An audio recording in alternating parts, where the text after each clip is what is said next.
why I quit my job at the wildlife rescue.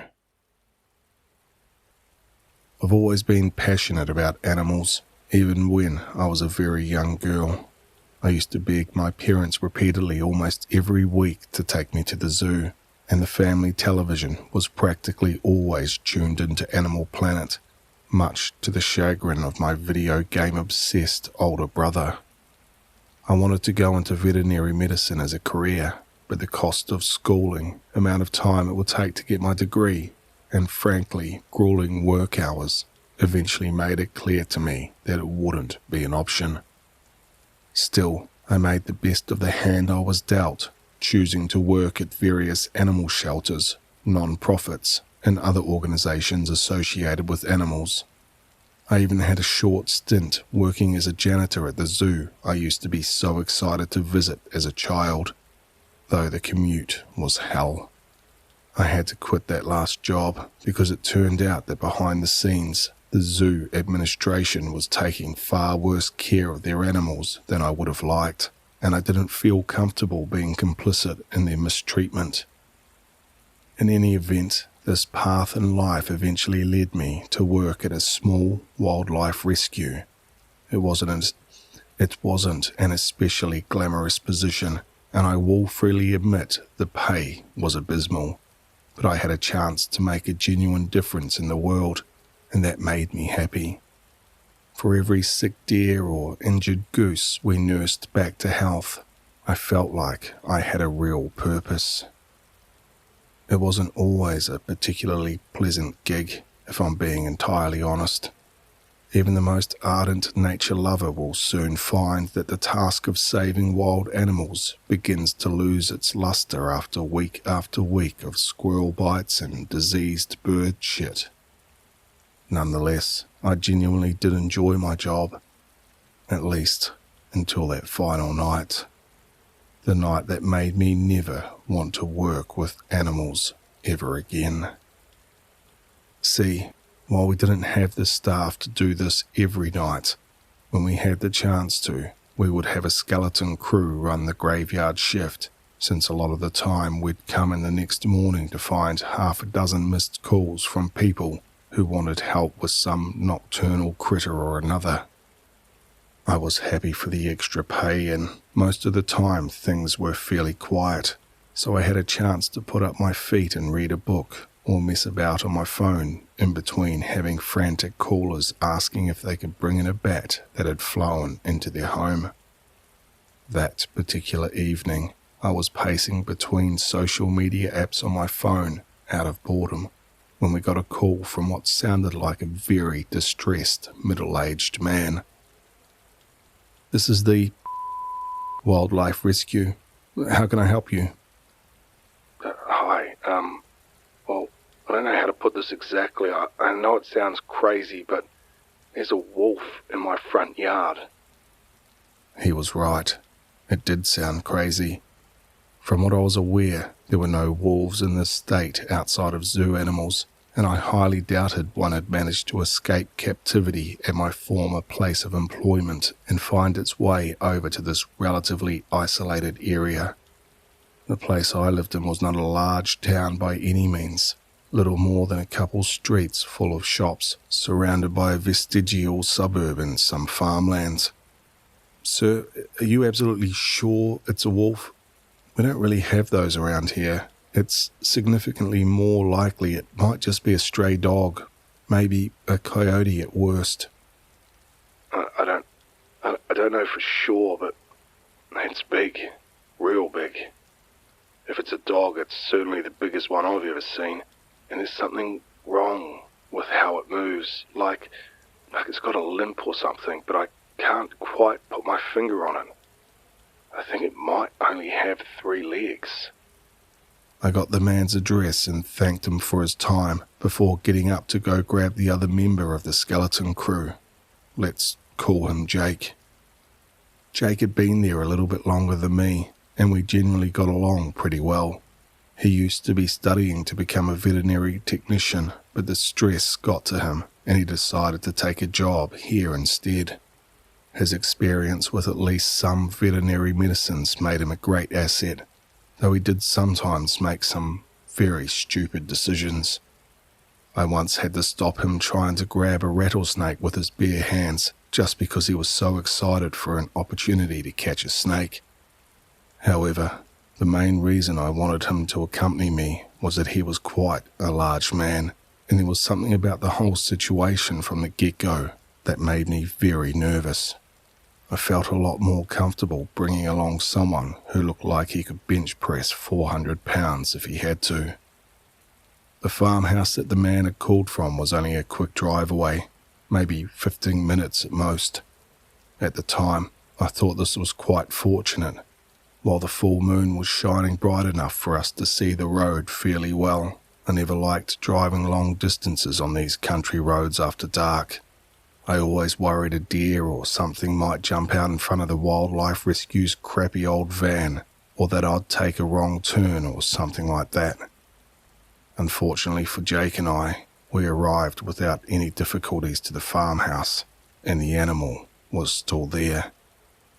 I can't quite bring myself to say it was a wolf.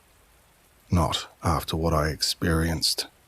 It certainly looked like one though, which was quite the shock.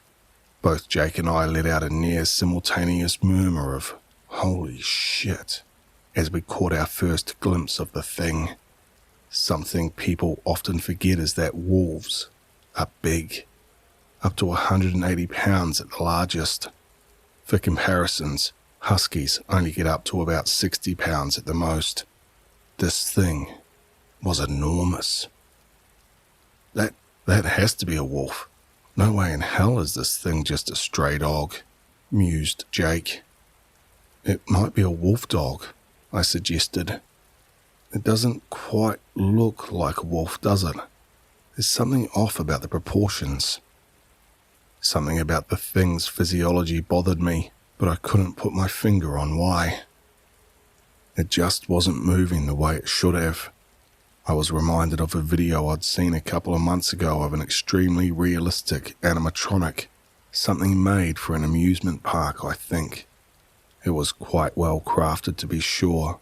It didn't even tick off the usual uncanny valley alarm bells when I looked at its face, but the movements weren't quite right. I felt the same way looking at that thing in front of the farmhouse. The animal was looking at us now, staring towards the van, its eyes glowing in the reflected beam from our headlights. It didn't run though, it just continued to pace, looking at us. Jake and I were stepping out of the van at this point, not sure what our next course of action would be, but determined to do our best regardless. I found myself fiddling with my necklace as we approached, a gift from my grandfather. It's a makeshift medallion fashioned out of an old silver dollar and suspended on a leather cord. He'd had a little hobby of making jewelry from old knickknacks, and at home I had a small collection of earrings, necklaces, bracelets, brooches, and the like, all made from various random objects. He'd unfortunately passed away a few years back, and I tried to wear at least something he had made every day as a way of keeping his memory alive. I recall him telling me after he gave me the medallion, "Now you'll be safe in a gunfight, so long as you wear this over your heart," with a grandfatherly wink, as if I was at risk of being a victim of Old West banditry in the 21st century. I was snapped out of my idle remembering by the sound of Jake's voice, though I didn't quite catch what he'd said. I muttered, indicating that he should repeat himself. I said it's got to be someone's pet. Some rich guy bought himself a 3-legged wolf dog and it got out of the house maybe, he said. Now that we were a little closer, it was clear that the animal was only walking on 3 legs, though it moved about with quite a degree of dexterity, as though it had long grown used to the condition. It kept pacing back and forth, just looking at us. Its eyes were a brilliant blue, which was a definite tip-off that whatever this thing was, it wasn't a proper wolf. When it comes to canines, blue eyes are strictly a trait of dogs. There was something else I noticed though. Its tail wasn't quite right. It seemed too stiff and a bit too long. Suddenly, it clicked in my brain. What was wrong with it? "It's not missing a leg. Look," I said, pointing. "It's just sticking out one of its hind legs. Maybe it's wounded or something like that." As if in response to my words, the wolf dog stopped pacing, looking directly at me specifically. I could feel when it made eye contact with me, those blue eyes boring into my own. I could have sworn I saw its lips turn up slightly at the edges, forming a mischievous grin. It lowered its previously extended hind leg to the ground slowly, deliberately. It didn't have a tail at all. I doubt that it ever did. Then it began to limp towards us, whimpering softly. How to describe what it sounded like? It's a little difficult. I'd heard an anecdote once from an online acquaintance who worked with birds regarding an old crow they were taking care of. Crows are excellent mimics of sounds and will often repeat noises that they frequently hear. Well, evidently, this particular crow had taken to mockingly cawing in a human voice. Someone must have been trying to talk to the bird by crudely imitating the crow's own cries, to which the wily corvid had mirrored back their own mimicry. Like a language's native speaker mocking someone with a foreign accent by repeating a particular egregious mispronunciation. The wolf dog sounded like something copying a human copying a dog. Its whimpers were artificial, stilted, almost campy.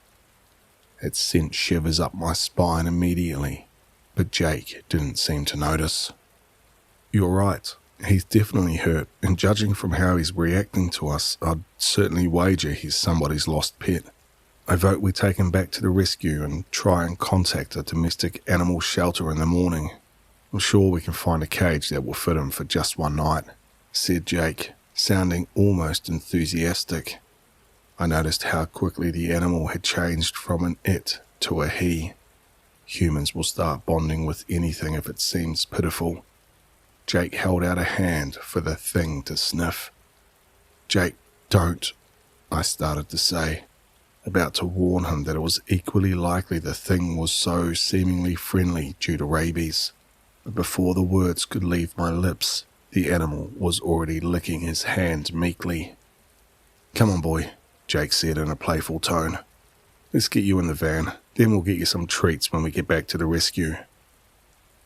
Jake led the animal back to the van, talking to it in a goofy sing-song tone of voice, as though it was his beloved childhood dog, while it made foul whines and pretended to limp. I couldn't understand why he couldn't tell that something was wrong with it. From behind, I could see very clearly there was no sign of docking or anything else that would have resulted in the wolf dog's tail being removed. It was as though it was born without one. There was something else too, something I couldn't put my finger on, about its legs. It felt like I was missing something obvious, like when a word is at the tip of your tongue but you can't remember it. The whole thing was frankly making me sick to my stomach. The drive back to the rescue was uneventful, aside from Jake gushing about how adorable his newfound friend was. It's not that I'm not a dog person. I have no issues with them at all. I love all sorts of animals. But this thing wasn't a dog, nor was it a wolf, nor anything in between. I kept catching the reflection of its eyes in the rear-view mirror, staring at me through the caged-off back of the van. I didn't like its eyes, piercing blue like those of a human being's. I could have sworn that once, just once, it winked at me. One might wonder why I didn't voice my concerns to Jake, but the simple truth is this: what was I supposed to say? It's not like there was anything concrete I could point to beyond bad vibes, and I could hardly tell him to stop the van and kick the animal out onto the side of the road, could I? So, ultimately, I swallowed down my fear and tried very hard to convince myself there was nothing at all the matter. We reached the wildlife rescue without incident, and Jake opened the back doors to the van, patting at his legs to direct the wolf dog to come out. The thing made a pathetic scene, whimpering as though afraid that jumping down the foot or two out of the van's back would hurt its supposedly wounded leg, though from what I could see, there didn't look to be any injuries whatsoever.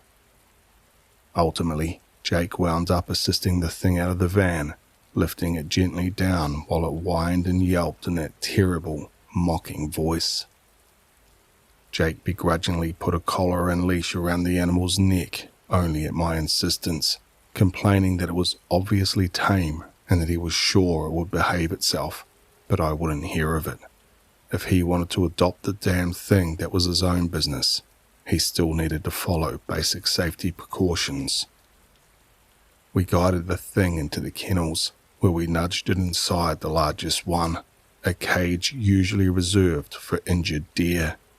It whined more at this perceived injustice, staring up in over-the-top performative sadness at Jake as he turned the key to lock it inside. Poor thing. I'm going to get him some water and food. You wait here and keep an eye on him, Jake said, not giving me time to respond before leaving the kennels to acquire the supplies for our guest.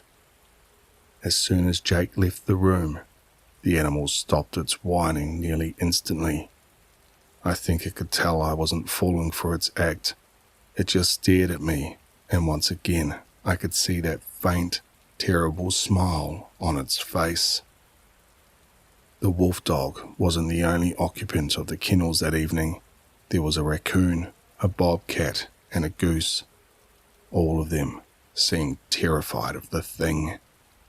The bobcat and goose were hissing, and the raccoon's tail was waving back and forth wildly.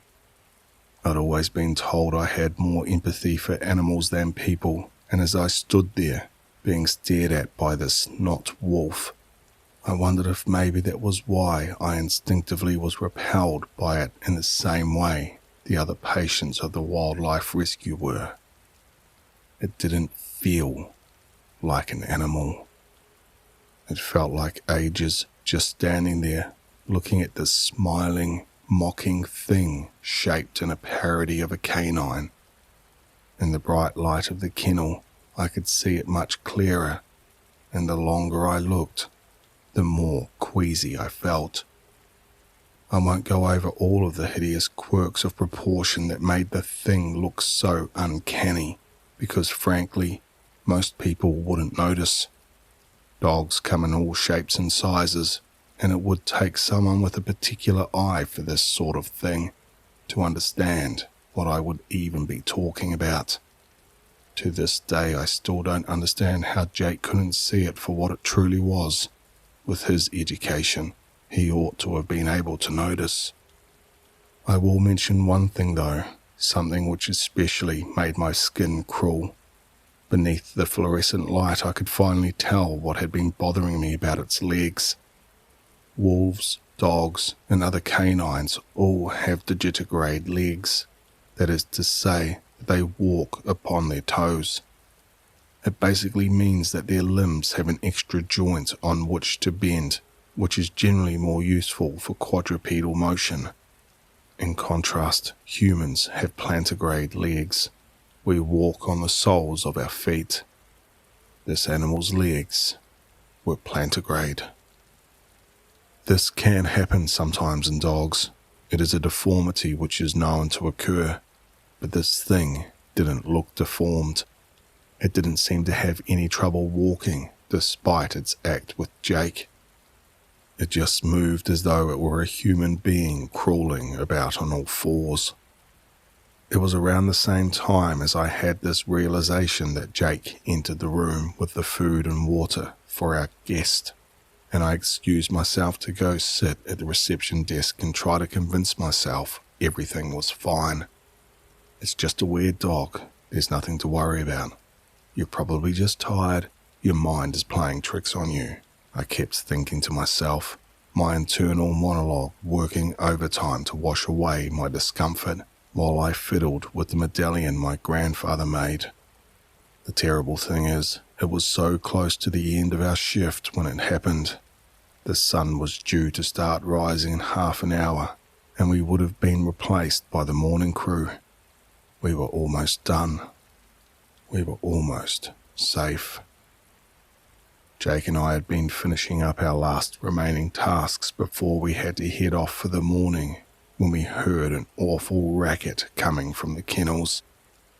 It was a terrible feline yowling mixed with the frantic honking of a goose, followed shortly afterwards by the smashing of glass. Jake immediately began sprinting towards the sound while I called out for him to wait. I grabbed some bite-proof gloves and a heavy apron, swearing all the while about having to deal with this stupid bobcat right before the end of my shift. While I was putting them on, I heard an awful, strangled scream. I recognized its owner at once. Something had happened to Jake. My first instinct was to sigh in annoyance. Obviously, the idiot got himself bitten, I thought to myself as I stomped my way to the kennels, grumbling all the while. "I told you to wait, you I started to say as I opened the door. It was dark in the kennels. The only illumination came from the window, the pale moonlight glinting against the shattered glass of the fluorescent bulb strewn across the blood-soaked floor. Silhouetted against the window was a tall figure facing away from me. It was holding something. I could hear the terrified chatter of a raccoon. "Jake?" I asked, timidly, as I walked into the room. My foot collided with something lying on the floor. I looked down to see a human body, face down, upon the ground, blood dripping from its torn-out throat. Laying next to Jake's corpse were the mangled bodies of a bobcat and a goose. There was a pained screeching, followed by a snap of bones, and then a moment of utter stillness. I stared in petrified horror at the thing standing upright in the moonlight, its dog-like head turning to look at me with an awful smile etched unnaturally across its inhuman face. The silence was interrupted with the wet thump of the raccoon's body joining the other corpses on the gore-smeared linoleum. I don't want to think about its voice, its real voice, not the wretched, terrible mockery of a wolf dog that it made to gain Jake's trust. Its laughter was vicious, mocking, evil. In all my life I've never heard anything sound so deeply cruel. The thing began to walk towards me, and I tried to back away, but I slipped on the blood, falling in a heap as I started to hyperventilate. It got closer, close enough that the light from the corridor let me see the look of hunger and contempt in its monstrously human eyes. It reached a gore-soaked claw towards me, chuckling deeply as it prepared to reduce me to nothing but meat. But just as the thing was about to touch me, inches away from tearing into my jugular, it let out a surprised yelp of pain. It recoiled from me, eyeing the medallion around my neck with frustration and hatred.